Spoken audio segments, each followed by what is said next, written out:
distant gunfire. It's the usual sound of Chernarus with the Civil War in full swing. 3.8 million people's lives sent into chaos in battle. We meet Mikhail, a Chernarushan boxer in Berezino, quite well known for his one-punch knockouts. He's strong, but even he would struggle with the challenges soon to come. At work, Mikhail overhears his co-workers chatting about a boat that beached itself, supposedly some kind of military convoy coming in to aid the American interventionist forces. But still, those are only rumours. There might not even be a boat at all. Some things feel stranger than usual though. People around town seem almost agitated. Military convoys keep driving through, which was rare so close to the coast. Most of the forces were trying to keep the guerrilla fires down without getting shot in the ass by the commies. This didn't seem right. None of it did. A few days pass with nothing too out of the ordinary. Just some more troops than usual. However, Mikhail was starting to notice a strange trend. People were getting more aggressive over time. A few of the soldiers passing through had hazmat suits on. Plus the rumour floating around. Rumour about soldiers being ordered to execute civilians that get too close. It was a whole scandal. The American interventionists and our own Chernarushan men firing upon unarmed civilians? It couldn't be true. However, the piles of biohazardous waste were starting to say otherwise. Mikhail began to pack his bags, getting ready to leave. He snatches his phone as he throws everything he can into a hiking backpack. He unlocks his phone and records an entry for his journal. Слухи были правдой. Я не знаю, что происходит, но здесь что-то не так. Люди нападают друг на друга. Военные продолжают стрелять, но они не гаснут. Как будто они даже не чувствуют боли. Мне нужно выбираться отсюда. Я не хочу, чтобы меня застрелил один из этих наглых американцев. Just as Mikhail was on the way out, a soldier stopped him. A Chernarushan. He said something about it not being safe. You're saying that now? Mikhail, of course, argued. He shoved his way past the soldier, but then...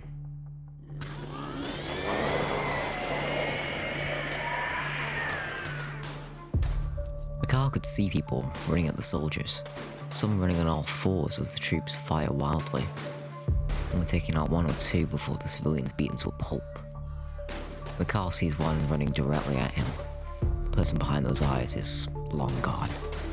Blood leaks from the nose and mouth of the man coming towards him. The last thing he sees, the fist that knocks him out. What you just witnessed is the beginning of the end. The outbreak.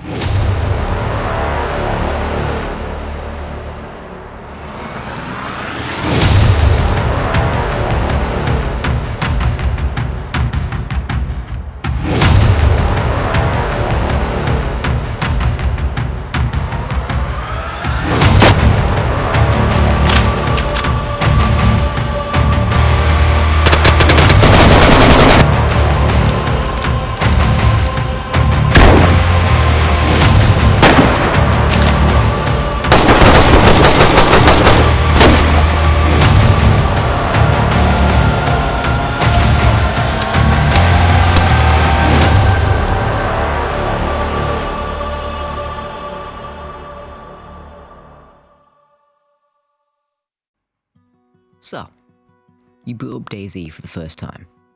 You maybe customize your character and hop into a server. You are greeted by your immediate needs: hunger, thirst, and warmth, all of which you are lacking. You check your inventory hoping to see a load of supplies to start out with, but... the most valuable thing you have is a roll of bandages with 4 or so uses. A glow stick, a snack, and the clothes on your body barely keeping you warm. You try to press pause and look around to see if there's a marker for where you need to go, but there isn't a single piece of guidance to aid you on your journey. So what do? Well, you run directly to a town and find a player. He seems geared out, even having a gun. You try talking to him, and he shot you. Newsflash, other people are definitely the most dangerous thing around. Definitely not the infected. So, you respawn. Well, if you don't whine and review and then uninstall the game. You spawn at the coast, like usual, and immediately get into town, changing one specific thing about the way you search your spawn town. You check your corners. You try to keep your profile as low as possible, eliminating as few infected as is possible. And by the way, infected is the correct word in this case. The people of Chernarus, Livonia, and now Sakal have been infected with an unknown pathogen with virtually no information out there. But, luckily, your character and other players just so happen to be immune to it. Is that good luck or a torturous fate? Luckily, these aren't the zombies you're familiar with. As you loot, you'll notice that the infected don't bite or eat survivors. They beat them, often until knocking them out with sheer trauma and shock, after which they stop attacking. There's something different about these infected people. They don't attack one another, only you. They only attack you, and only until you stop moving. They seem to be able to differentiate between infected and not in a strange way. Perhaps some level of intelligence remains. They're alive after all, not just walking corpses. That'd be you. Whether or not you know the nature of the infected, they will likely cause bleeding, usually cut from them swiping you with their nails. This is where you'll come into contact with one of gaming's most brutal healing and health systems ever. A hit from an infected will cause you to take a slight amount of damage directly into your health, and adds an amount of shock to your character. A hidden stat that can make or break your run. Take too much shock damage and you'll be knocked out, leaving you blind and defenseless from players, but giving you a moment from the infected that just put you on the ground. Back to not being knocked out. You have two clear stats that reflect your living status, blood and health. You have a whole lot more blood than you do health, but the two intertwine greatly.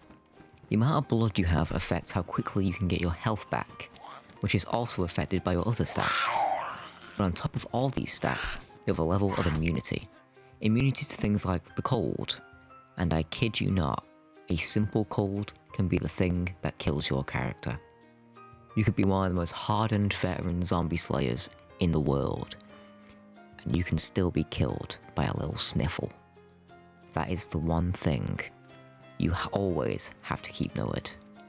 You are never truly untouchable.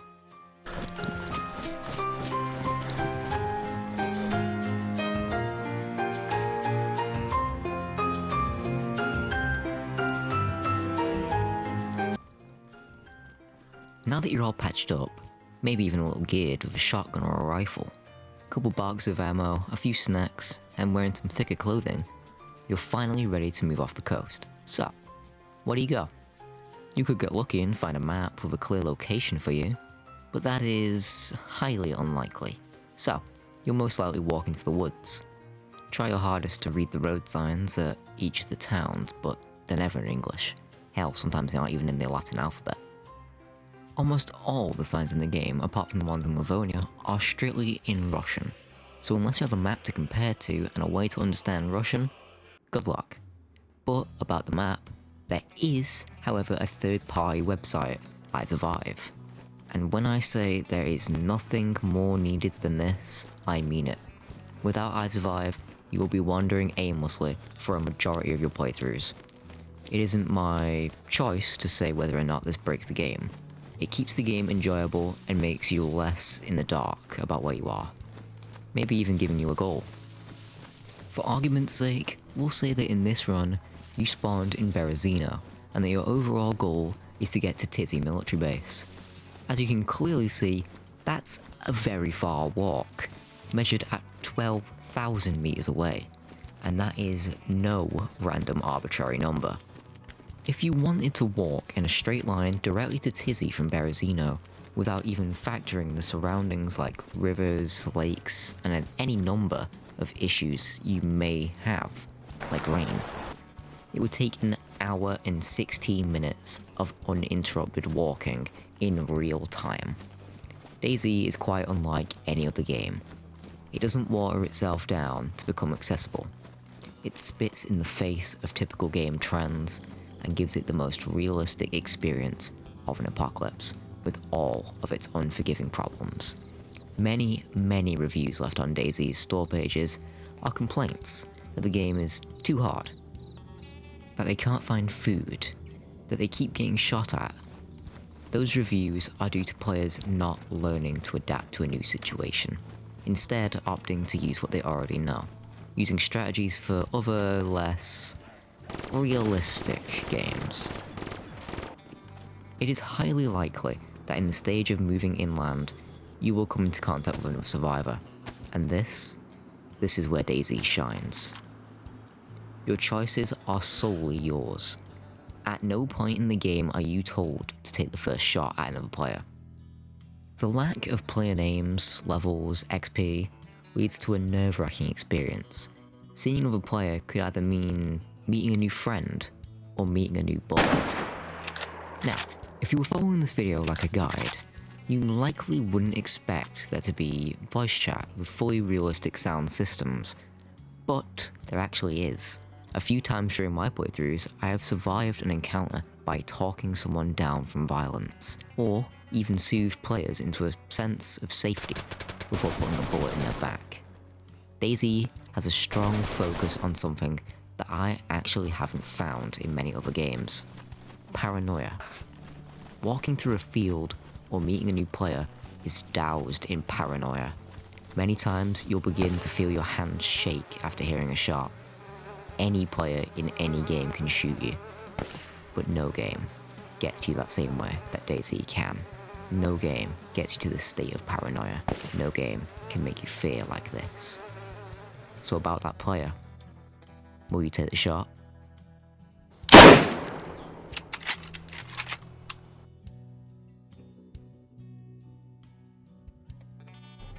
You took it, missing and hitting a wall right next to him. What follows is a battle, one you will never forget. A gunfight in DayZ is the most brutal part of the game. Most gunfights end a single shot, but the ones that don't, they follow eerily close to real battles, a real firefight. Everything you do could be the last thing you ever do.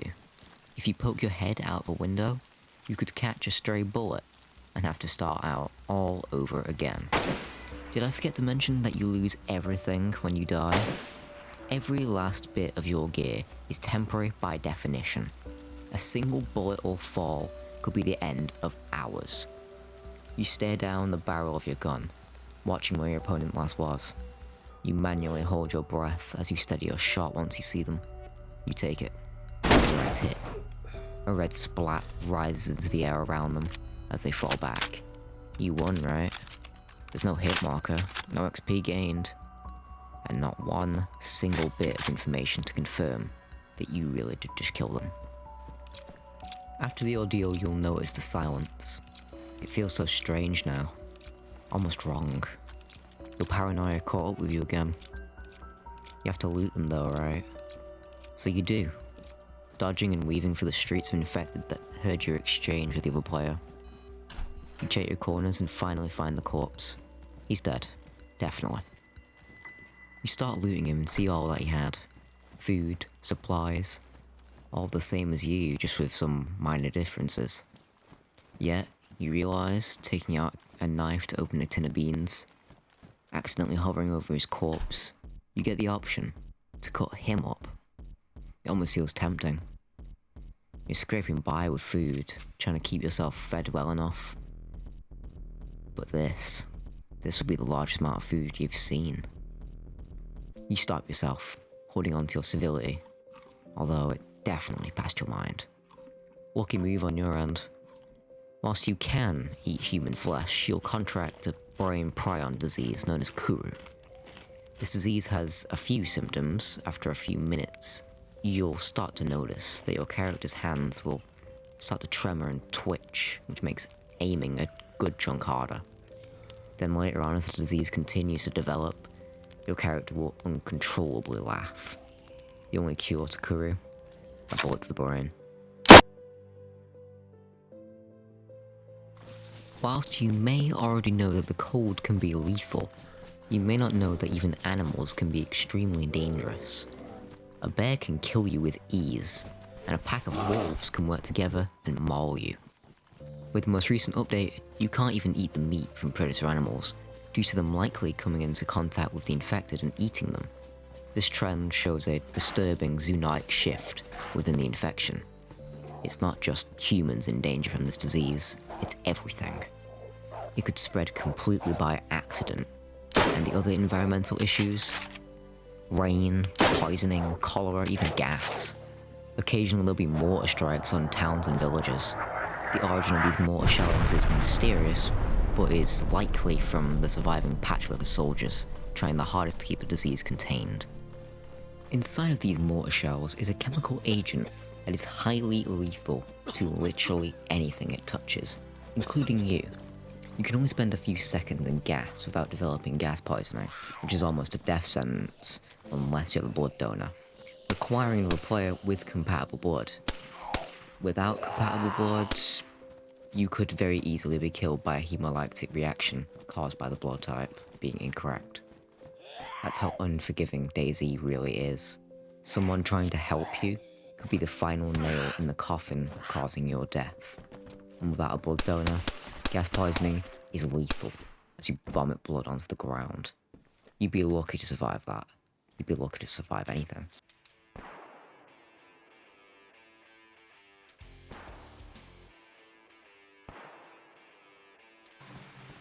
After all this, you'd probably say, why not just use a gun? And honestly, that's not a bad answer most of the time. Got a zombie problem? Just shoot him. Got a wolf chasing you? Shoot it. But you have to think, is shooting even a good idea to begin with?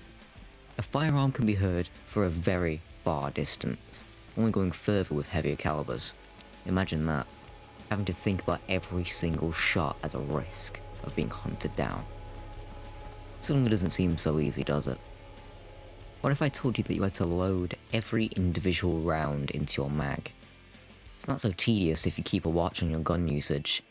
The real thing that'll give you a headache is maintaining your gun. As you use an item in DayZ, it will slowly start to become damaged. This damage will affect its overall usefulness. In the case of guns, will cause them to jam, which you need to manually clear out. These jams depend on 3 separate items and their quality: your mags, your rounds, and the gun itself. If any of those have a substantial amount of damage, then even a perfect, pristine M4 could jam and cost you your life. So keeping these clean would obviously be a priority. What's this section about again? Oh, yeah.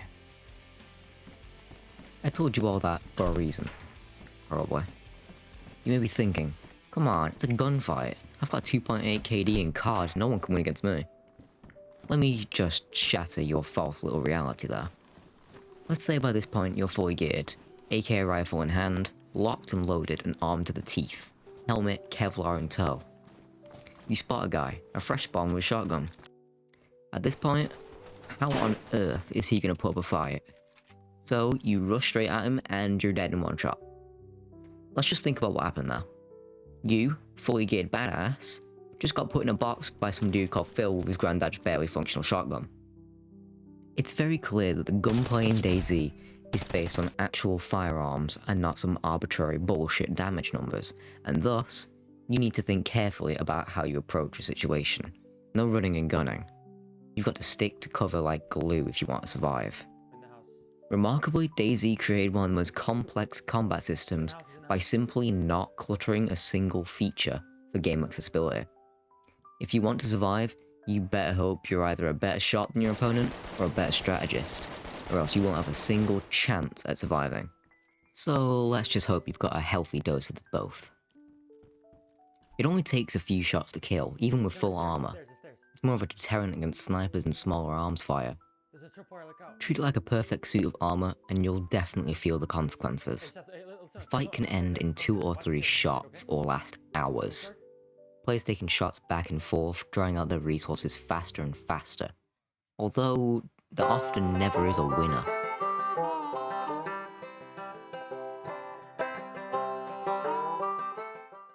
Now, after all this, you probably hope there's a way to safely keep a few good things for yourself, and luckily, that's exactly what's on the menu next. If you have the patience to actually scrounge around for the supplies you need, and pick out a nice enough place to construct your magnum opus, you'll have a whole area to secure to yourself, however at a high cost. Those costs are definitely worth what can be stashed away. A cost of 36 nails, 2 logs, then sawn down into 18 planks, all that will get you one solid wall. It's not the greatest, but definitely a start. Just by adding one metal wire and a code lock of either 4 digits or 3, and voila, a door. Even one of these doors can prevent a person from having whatever they like from you. These fences are surprisingly sturdy too. You can spend countless amounts of ammunition and valuable time on just one wood fence. Imagine what you can do with more. Notice how I said it prevents a person? Whilst the fences you build are strong, they're not perfect. Someone bold enough or simply geared enough can force their way through them. So, if you make a base and a bit of a name for yourself, you better be ready to fight for what is yours, because they are too. Hey, I'm Carver. I'm really glad that you watched this entire video to the end. It's been a long time making it, and I'm happy to see it grow into what it is. If you enjoyed this video, I would greatly appreciate if you like and subscribe. Doing so will help grow this channel and honestly further motivate me to make more. Thank you a lot. I'll see you around.